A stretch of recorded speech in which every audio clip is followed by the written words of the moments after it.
उत्तर प्रदेश के जनपद अमेठी में पब्लिक साइट का पावर साइड वाला अवतार। क्या डिजिटल आर्मी की सेल्फी के आगे खाकी ने टेके घुटने? एफआईआर की गर्मी पर क्या सेल्फी की छां भारी? जगदीशपुर पुलिस की सुस्ती पर अमेठी में मखौल। महिला पत्रकार का अपमान और अखिलेश यादव के साथ मुस्कुराते चेहरे। ये कैसी डिजिटल आर्मी है भैया? अमेठी में कानून की पैसेंजर ट्रेन और आरोपी की सेल्फी वाली बुलेट ट्रेन। इधर महिला पत्रकार का अपमान, उधर भैया के साथ फोटो का वरदान। डिजिटल योद्धा का नया कमाल। एफआईआर को बनाया पब्लिसिटी स्टंट और अमेठी पुलिस को दर्शक।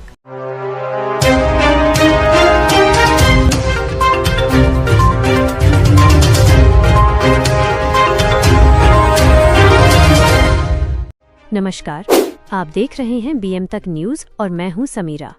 आज अमेठी में एक नया अजूबा देखने को मिल रहा है। इसे चमत्कार कहिए या सियासी सेटिंग। एक तरफ महिला पत्रकार रिंकी सिंह रो रो कर न्याय मांग रही हैं। धर्मेंद्र यादव पर संगीन धाराओं में मुकदमा दर्ज होता है और दूसरी तरफ वही आरोपी लखनऊ में डिजिटल योद्धा बनकर मुस्कुरा रहे हैं।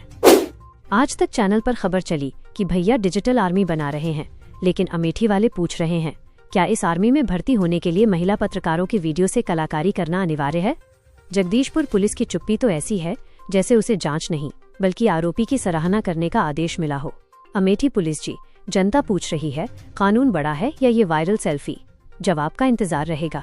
अमेठी जनपद के जगदीशपुर में इन दिनों न्याय की गाड़ी रिवर्स गियर में चलती दिखाई दे रही है। जब मामला एक महिला पत्रकार की गरिमा और वीडियो से छेड़छाड़ का हो तो उम्मीद थी कि कानून अपनी धमक दिखाएगा, लेकिन यहाँ तो कहानी में ट्विस्ट आ गया है। मुकदमा संख्या 69/2026 दर्ज तो हुआ, पर उसकी फाइल शायद किसी रसूखदार अलमारी के नीचे दबकर दम तोड़ रही है। द पब्लिक साइट का नया अखिलेश मॉडल। कल तक जो द पब्लिक साइट के संचालक धर्मेंद्र यादव निष्पक्षता के झंडे बुलंद करते थे, आज वो आरोपों की आंच आते ही सियासी शरण में फोटो सेशन करवाते दिख रहे हैं। चर्चा है कि सपा मुखिया अखिलेश यादव के साथ हाथ मिलाती तस्वीरों को ढाल बनाकर ये संदेश दिया जा रहा है कि मुकदमा अपनी जगह और हमारी सेटिंग अपनी जगह। लोग चुटकी ले रहे हैं कि क्या अब पत्रकारिता का नया पैमाना ये है कि जब भी कानून का डंडा चले, किसी बड़े नेता के साथ मुस्कुराते हुए सेल्फी डाल दो? क्या ये निष्पक्ष पत्रकारिता है या फिर संकट के समय सफेद कुर्ते के पीछे छिपने की कला? अमेठी। राजनीति और पत्रकारिता के बेमेल मिलन से कैसी अजीबोगरीब खिचड़ी पकती है, इसका सजीव प्रसारण इन दिनों जनपद अमेठी के जगदीशपुर में देखने को मिल रहा है। द पब्लिक साइट के संचालक धर्मेंद्र यादव, जो वर्तमान में एक महिला पत्रकार की शिकायत पर दर्ज मुकदमा अपराध संख्या 69/2026 के माननीय मेहमान बने हुए हैं, उनकी हालिया तस्वीरों ने जिले में न्याय की परिभाषा ही बदल दी है। आज तक की खबर और 2027 के डिजिटल योद्धा। हाल ही में देश के प्रतिष्ठित चैनल आज तक पर खबर चली कि सपा मुखिया अखिलेश यादव 2027 की जंग के लिए अपनी डिजिटल आर्मी, इन्फ्लुएंसर्स और यूट्यूबर्स को तराश रहे हैं। अब इसे संयोग कहें या सियासी प्रयोग, जैसे ही धर्मेंद्र यादव पर महिला पत्रकार की गरिमा से खिलवाड़ और वीडियो से छेड़छाड़ के गंभीर आरोप लगे, वह तुरंत लखनऊ में भैया के साथ हाथ मिलाते नजर आए। अमेठी की जनता अब चुटकी ले रही है कि क्या डिजिटल योद्धा बनने का नया क्राइटेरिया ये है कि पहले साथी पत्रकारों पर अपमानजनक टिप्पणी करो, एफआईआर दर्ज कराओ और फिर सीधे लखनऊ जाकर सराहना का सर्टिफिकेट ले आओ? क्या निष्पक्ष पत्रकारिता अब केवल सफेद कुर्ते वालों की छांव में सेल्फी खिंचवाने तक सीमित रह गई है? कोतवाली जगदीशपुर जांच या कछुआ चाल प्रतियोगिता। जगदीशपुर पुलिस की कछुआ चाल जांच पर अब लोग खुलकर मखौल उड़ा रहे हैं। गलियारों में चर्चा है कि जब से धर्मेंद्र यादव ने खुद को डिजिटल आर्मी का हिस्सा साबित करने वाली फोटो डाली है, तब से पुलिस की कलम की स्याही शायद सूख गई है। क्या अमेठी पुलिस को डर है कि कहीं डिजिटल योद्धा पर हाथ डाला तो ऊपर से कोई डिजिटल सिग्नल न आ जाए? क्या गंभीर धाराओं में दर्ज मुकदमे की फाइल अब केवल इसलिए धूल फांक रही है क्योंकि आरोपी ने पावर के केंद्र में हाजिरी लगा दी है? कोतवाली जगदीशपुर डिजिटल आर्मी के आगे खाकी सरेंडर। मुकदमा दर्ज हुए कई दिन बीत गए, लेकिन पुलिस की कार्रवाई की रफ्तार देखकर लगता है जैसे खाकी पर डिजिटल आर्मी का रसूख भारी पड़ गया है। संगीन धाराओं 352, 77 बीएनएस और आईटी एक्ट के बावजूद पुलिस की शांति चर्चा का विषय है। क्या है सेल्फी का जादू? गलियारों में मखौल उड़ाया जा रहा है कि क्या आरोपी की पावरफुल फोटो देखकर पुलिस की कलम की स्याही सूख गई है? जातीय जुगलबंदी या सियासी दबाव? स्थानीय पत्रकारों के बीच ये तीखा सवाल तैर रहा है कि क्या आरोपी और थाना प्रभारी के बीच का कथित तालमेल इतना गहरा है कि कानून की बेड़ियां वहां तक पहुंचते पहुंचते पिघल रही हैं, या फिर एक ही जाति के होने का जो कथित आरोप लग रहा है वही इस धीमी जांच का असली ईंधन है। नैतिकता का डिजिटल पतन। एक तरफ महिला पत्रकार न्याय की उम्मीद में भटक रही है और दूसरी तरफ आरोपी इसे अपनी सराहना बताकर ढोल पीट रहे हैं।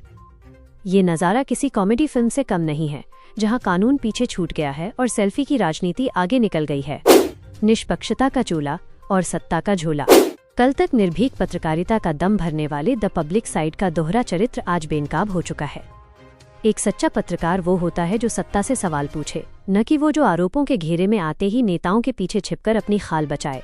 महिला पत्रकार रिंकी सिंह और राहुल शुक्ला की तहरीर पर दर्ज मुकदमे के बाद भी आरोपी का बेखौफ अंदाज और सोशल मीडिया पर चुनौतियां देना प्रशासन के मुंह पर करारा तमाचा है। चुनौतियां और मुस्कुराहटें, ये कैसी पत्रकारिता? हैरानी की बात तो ये है कि एक तरफ महिला पत्रकार न्याय की गुहार लगा रही हैं और दूसरी तरफ आरोपी सोशल मीडिया पर दहाड़ रहे हैं। ऐसा लग रहा है जैसे एफआईआर कोई कानूनी कार्रवाई नहीं बल्कि पब्लिसिटी का कोई स्टंट हो। बीएम तक न्यूज का चुभता सवाल। सवाल ये है कि क्या किसी दल की डिजिटल आर्मी का सिपाही होना आपको कानून से ऊपर होने का लाइसेंस देता है? क्या अमेठी में अब न्याय लाइक, शेयर और बड़े नेताओं के साथ फोटो देखकर तय होगा? अगर एक महिला पत्रकार की शिकायत पर भी पुलिस की रफ्तार पैसेंजर ट्रेन जैसी है, तो आम जनता का भरोसा कानून पर कैसे टिकेगा? अमेठी की सड़कों पर अब बस एक ही व्यंग्य गूंज रहा है, भैया ने तो पीठ थपथपाई है, अब देखना यह है कि कानून कब अपनी लाठी उठाता है। जगदीशपुर पुलिस की चुप्पी और आरोपी की मुस्कुराहट के बीच भैया ने तो हौसला बढ़ाया है, अब देखना यह है कि कानून कब अपना हाथ बढ़ाता है। बड़ा सवाल, अमेठी पुलिस और द पब्लिक साइट के संचालक के बीच की यह जुगलबंदी आखिर कब तक चलेगी? क्या महिला पत्रकार को न्याय मिलेगा या फिर यह मामला भी राजनीतिक रसूख की भेंट चढ़कर ठंडे बस्ते की शोभा बढ़ाएगा? बीएम तक न्यूज इस पूरे घटनाक्रम पर अपनी पैनी नजर बनाए हुए है। आखिर पब्लिक सब जानती है। नोट, यह वीडियो रिपोर्ट सार्वजनिक दस्तावेजों, एफआईआर, सोशल मीडिया पर उपलब्ध तस्वीरों और क्षेत्र में व्याप्त जनचर्चाओं पर आधारित एक व्यंग्यात्मक रिपोर्ट है। इसका उद्देश्य किसी की व्यक्तिगत मानहानि करना नहीं बल्कि लोकतांत्रिक मूल्यों और प्रशासनिक कार्यप्रणाली पर सवाल उठाना है। सच्ची खबरों के लिए बीएम तक न्यूज को लाइक, शेयर व सब्सक्राइब जरूर करें।